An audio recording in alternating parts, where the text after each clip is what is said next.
and today's video, I'm so excited about. It is a collaboration video with some amazing makers that I've recently had the privilege of getting to know a little bit better.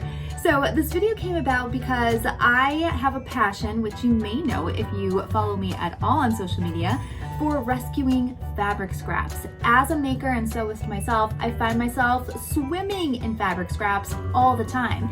And I'm not gonna throw them away because I know they'll end up in the landfill. So I'm constantly talking about how can we reuse them? What can we do? What are some fun crafts? And these next 4 makers that you're going to see were so gracious enough to join me in this collaboration video and share with you some of their favorite fabric scrap projects. So I'm very excited to introduce you to Alexa, Joe, Chamali, and Annie, who are going to share very fun projects, easy to do. All of you can do them. I'm inspired. And then I'll share one of my favorite projects for fabric scraps at the end. So let's see what they have in store for us. And if you have a great idea for fabric scraps, let us know in the comments. We would love to hear from you. Also, don't forget to follow all of the makers. All of their information will be down in the description. And yeah, tag us. Let us know what you're doing. There are so many ways to use fabric scraps. I'm excited. Let's take a look. Hi, I'm Jo from A Rose Tinted World, and today Tori's asked me along to show you one of my favourite fabric scrap projects. I'm going to show you how to make unsponges or fabric disponges. You can find my blog at rosetintedworld.co.uk, and I'm on most social media under the same name. Probably like a lot of you, I have ended up with lots of fabric scraps. I don't want all this fabric to go to landfill, and so I decided to try and make a lot of sustainable things out of it. I could probably tell you what most of these fabrics have been used for. So I decided to try and upcycle them, and this is where unsponges come from. These are a reusable dish sponge. These are a really easy beginner's project and will probably only take you about 5 minutes to make. You'll need some pieces of cotton fabric that are 5 inches by 7 inches, and this is also a great way of upcycling old towels that you have around the house and bits of burlap or hessian that you've used. Take your pieces of toweling and a piece of cotton and put them right sides together, and then take them over to your machine and sew a 1/2 inch seam allowance most of the way around, but leave a small gap in one side. You're going to use this gap for turning.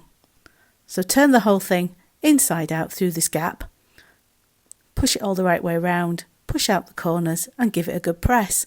Then I like to stuff mine with something called kapok. This is a natural cotton-like material that comes from trees, but you can actually use other pieces of old scrap material. Don't plump it up too full. Then, once you feel it's puffed up enough, take it back to your sewing machine, sew a small scant seam allowance and close the gap up. I like to also do a second layer of sewing to give it a little bit more of a quilted look, because I think this looks even better. And there you have it, a finished project, incredibly easy. If you want to use hessian, then I'd use a second layer of cotton underneath. But there you have a finished unsponge. I hope you've enjoyed this. Really useful, and once you've finished with them, if you've used 100% cotton, you can cut them up and compost them. Hi, my name is Alexa. I'm the creator of Boulevard Sew Shop, a bespoke judaica studio in Queens, New York City.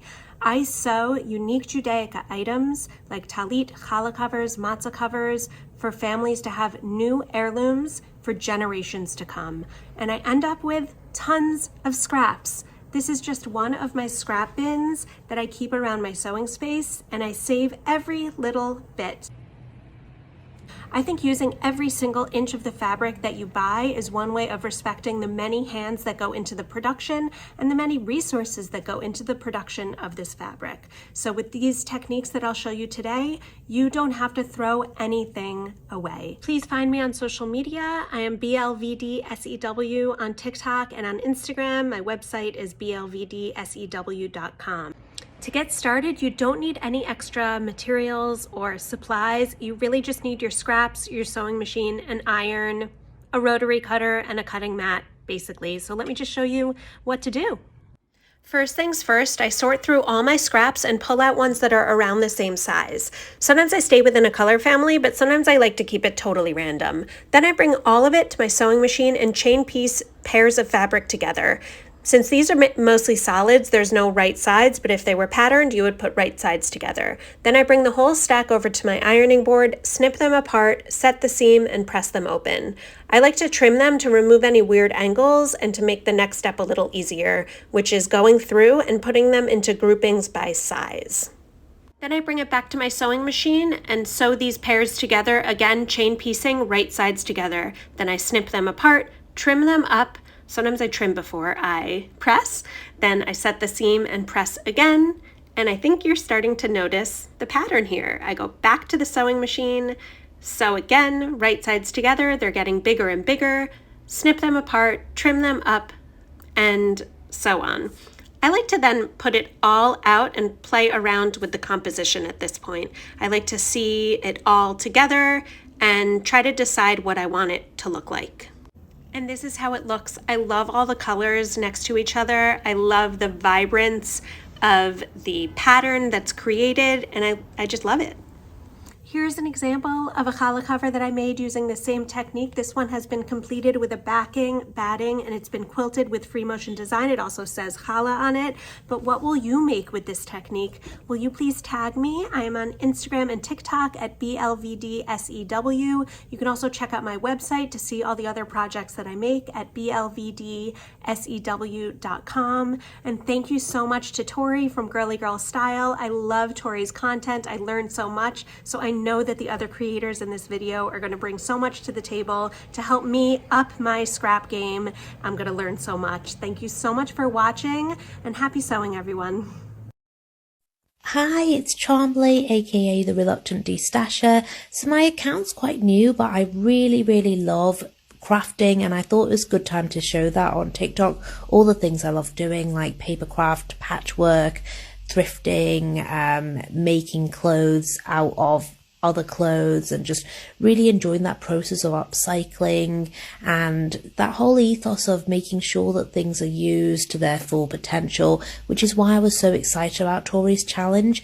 And I thought I'd use these fabric scraps in a paper project so that, you know, they're too small to sew with but too pretty to throw away. You're going to need a sewing machine, thread, any type that you have. Glittery or metallic is great if you've got it.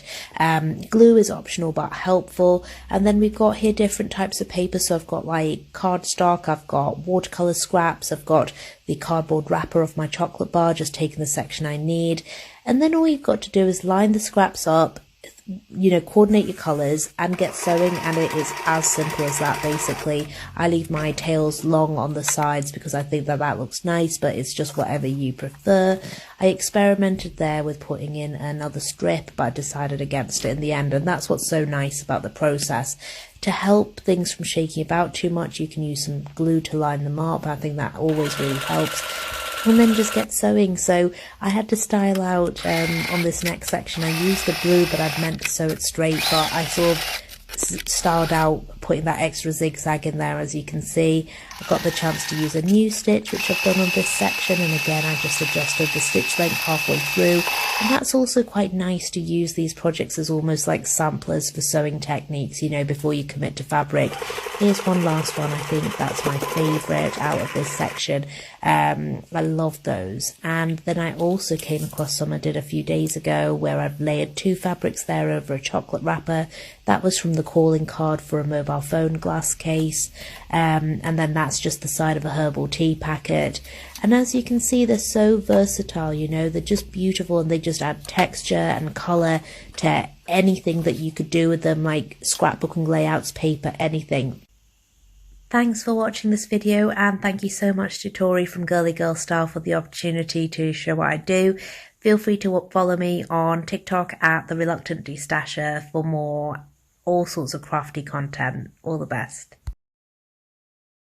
Hi, I'm Indiana Jones from my YouTube channel, Indiana Jones. I love to craft and create, and I do it with a bit of a twist. You see, I love to dress up in characters because I have so many wigs and costumes, and oh, I should explain, I'm also an independent film actress. So, as well as being a mom and a full-time grant writer and YouTuber, I just love to share my adventures in crafting. I love shabby chic and dark academia, light academia, cottagecore, goblin core, fairy core, any kind of core that's out there. I love exploring new, different aesthetics and trying to figure out how to be resourceful with the materials we already have, like scrap fabrics. What can we make out of this tiny little piece of fabric? It's not even enough to make a kerchief for my head, but I can make a beautiful, romantic, shabby chic flower like this just in time for spring. So it's easy enough to do and doesn't require a lot of materials. Let's get started. For this project, I suggest satin, silk, chiffon, or organza fabrics, and you're going to need enough to be able to cut 4 squares or 4 circles in these sizes, 3.5 inches, 4.5 inches, and 5.5 inches. You will need 4 of each of these circles. Now it's easy enough to take a square and cut it into a circle in the way that I'm showing, where you fold it in half and fold it in half again. Then at the folds, we're going to create the petals by cutting halfway through. You don't want to cut all the way through. Of course, you'd be cutting apart your flower, but just a few inches into the center, leaving the center intact. And you're going to make a total of 3 cuts. If you just cut it at the folds, and you will see that you have a total of 4 cuts in your circle, and those will become your petals.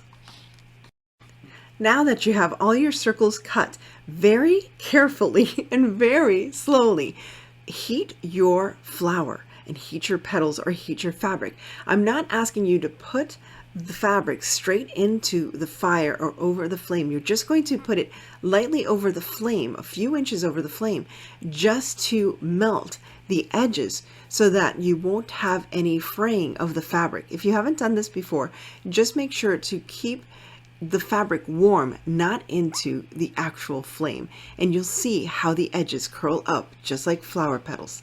Once you have all your petals melted at the edges, you'll see how beautiful they just curl up and create the petals all on their own. It's very effortless once you get the knack. And the way I did it, you can also use hot glue, but I think it's better just to put a couple of stitches all the way through all of the petals. So you put them in order of size, and you just sew a few stitches, and in the middle you're going to add some kind of embellishment. Maybe you don't want to have an embellishment and keep it plain, but I always think it's a nice way of securing your petals together by adding a pearl or a bead or a button to secure all of the petals together, and also you have a beautiful embellishment in the middle of your flower. For this flower, I am using a dollar store large pearl that you can get in a big package of all these little plastic pearls. And I think it's just a perfect way, as I said, to secure all of your petals together and also to have a lovely little touch right at the center of your flower, that perfect embellishment that you can show off to your friends in all of your crafts. And again, you can do anything with this. Create headbands, use this in decor, even use this in dresses as it is made out of silk and fabric. And there you have it. Just fluff it up a little more and you have a beautiful shabby chic spring flower made of scraps. I hope you try this out yourself. So what do you think? You think you're going to try to make your own shabby chic flower? I hope you do, and I hope you share with me on Instagram at IndianiJones1. Thanks again for inviting me to be part of this collaboration. And as I say goodbye, as I always do to my friends, old and new, stay safe, be kind, God bless each and every one of you, and remember to live the adventure. Let's see you again soon, and please stop by and visit my channel, Indiani Jones. Fun. We have seen some amazing fabric scrap projects so far, so I'm going to take us home with one of my new favorites. We're going to turn fabric scraps into these scissor savers or key fobs. We'll start by making new fabric out of the fabric scraps. I use this stickable wash away stabilizer, and I take the fabric scraps and arrange them in a pattern that works. Once I'm happy with the way it looks, I take it right over to my machine, and then I use a zigzag stitch to sew everything together. Then I just snip away all the loose fabrics from the front and the back, and then I wash away the stabilizer. It's super satisfying to see it all wash away and you're left with your brand new fabric. After your fabric dries, there are so many projects that you can use them for.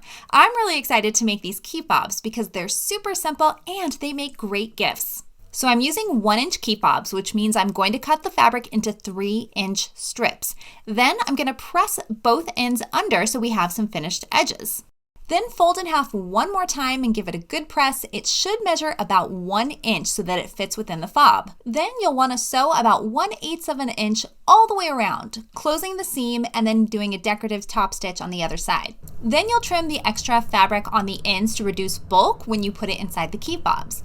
I bought these 1-inch key fobs in a pack of 36 and they actually came with the tool to close them, so it was a really great deal. I will link that down below. You can click my Amazon storefront and see all of the tools that I use for creating.